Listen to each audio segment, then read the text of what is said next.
Voter তালিকায় ভূত ধরতে শুরু হয়েছে বিশেষ সংশোধন, বড় হয়ে উঠছে অনুপ্রবেশকারী ইস্যু। এই আবহেই ভবানীপুর থেকে আফগানিস্তানের 3 নাগরিককে গ্রেফতার করল কলকাতা পুলিশ। পুলিশ সূত্রে খবর, ধৃতদের নাম আব্দুল্লাহ খান, সাহেব খান ও জলত খান। 3 জনই ভুয়ো ভোটার কার্ড, পাসপোর্ট ও আধার কার্ড বানিয়ে কয়েক বছর ধরে বসবাস করছিল বলে অভিযোগ।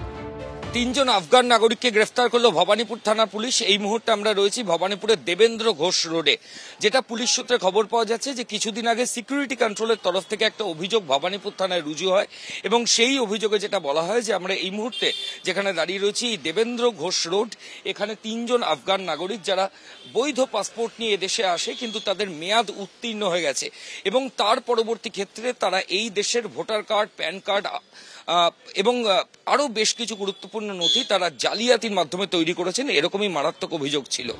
পুলিশ সূত্রে খবর, আব্দুল্লাহ খান, সাহেব খান ও জলত খান এই 3 জনই আফগানিস্তানের পাসপোর্ট নিয়ে এদেশে এসেছিলেন, কিন্তু পাসপোর্টের মেয়াদ উত্তীর্ণ হওয়ার পরেও দক্ষিণ কলকাতার ভবানীপুরে পাকাপাকিভাবে থাকতে শুরু করেন 3 জন।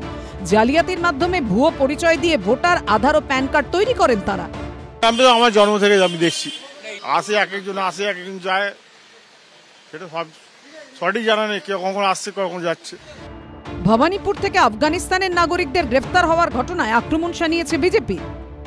ভবানীপুর তো ওদের জন্য হচ্ছে উপযুক্ত জায়গা, যেখানে মমতা বন্দ্যোপাধ্যায়ের ছত্রছায়ায় বাংলাদেশীকরণ চলছে, ইসলামাইজেশন চলছে পশ্চিমবঙ্গে। তার ছত্রছায়ায় তো আফগানি নাগরিক থাকবে, পাকিস্তানি নাগরিক থাকবে, 2-4টে বাংলাদেশি নাগরিক থাকবে, তবে না মানাবে। ওনারা কি করছিলেন? ভুয়ো নথি ইলেকশন কমিশনই তো করে। তৃণমূল কংগ্রেস ভোটার লিস্টে নাম ঢোকাতে পারে না। ভোটার লিস্টে নাম ঢুকবে কি ঢুকবে না সেটা ঠিক করে জাতীয় নির্বাচন কমিশন। জাতীয় নির্বাচন কমিশনকেই এর উত্তর দিতে হবে, এটা ভবানীপুর বলে নয়।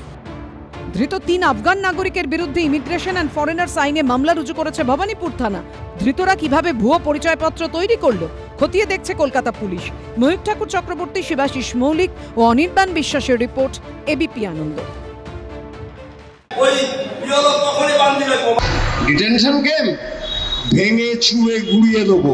এসআইআর আবহে তৃণমূল নেতাদের হুমকি হুঁশিয়ারি অব্যাহত। কেউ বিজেপিকে হুমকি দিচ্ছেন তো কেউ বিএলওকে। যদি কোনো বিএলও অসম্পূর্ণ ভোটার লিস্ট 2002 ধরিয়ে আছে, তোমার এতে লেখা আছে 800 জন, ভোটার লিস্টে নাম আছে 400 জনের, বাকি 600 জনের নাম নাই, ওই বিএলও তখনই বান্দি গিয়ে পাবো তুমি ইলেকশন কমিশনের লোক, ইলেকশন কমিশনের কর্মচারী, ইলেকশন কমিশনকে বলো 2002 এর পূর্ণাঙ্গ ভোটার লিস্টের নামের তালিকা করতে হবে। তৃণমূল নেতার বিরুদ্ধে এফআইআর দায়েরের আর্জি জানিয়ে কমিশনে চিঠি দিয়েছে বিজেপি।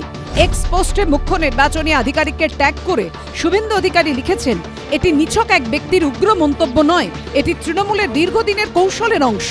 বুথ পর্যায়ে নির্বাচনী প্রক্রিয়ার স্বাধীনতাকে ধ্বংস করার উদ্দেশ্যেই এই হুমকি। নির্বাচন কমিশন যদি করতে চায় ওখানে যে বিএলওদেরকে পাঠায় আর বিএলওদেরকে যদি বেঁধে রাখে, তাহলে যে তৃণমূল কংগ্রেসের কোন ব্যাঙের ছাতা নেতার নাম বললেন, নামও জানি না তার আমি, তাকে নির্বাচন কমিশন বাধার ব্যবস্থা করবে, বেঁধে রাখুক নির্বাচন কমিশন তাকে। তৃণমূল নেতার বিতর্কিত মন্তব্য প্রসঙ্গে নির্বাচন কমিশনের স্টেট পুলিশ নোডাল অফিসার আনন্দ কুমারের কাছে রিপোর্ট তলব করেছেন মুখ্য নির্বাচনী আধিকারিক। এরই মধ্যে সংবেদনশীল বুথে বিএলওদের নিরাপত্তায় কেন্দ্রীয় বাহিনীর দাবি জানিয়ে মুখ্য নির্বাচনী আধিকারিককে চিঠি দিয়েছে বিএলও ঐক্য মঞ্চ।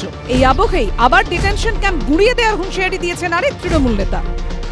ভেঙে চুড়ে গুড়িয়ে দেবো কোথাও যদি ডিটেনশন ক্যাম্প হয়, মানুষগুলোর উপর যদি অত্যাচার নেমে আসে।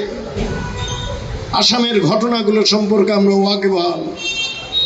এনআরসির মধ্যে দিয়ে, ডিটেনশন ক্যাম্পের মধ্যে দিয়ে মানুষগুলো কিভাবে অত্যাচার, তাদেরকে কৃতদাস করা হচ্ছে, কৃতদাস।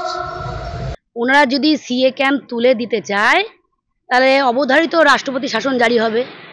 আর এর আগেও স্বাধীনতার পরে 8 বার এই এসআইআর হয়েছে। সব মিলিয়ে দিন যত এগোচ্ছে হুমকি হুঁশিয়ারির ঝাঁঝ ততই বাড়ছে। শুভেন্দু ভট্টাচার্য, রুমা পাল, এবিপি আনন্দ।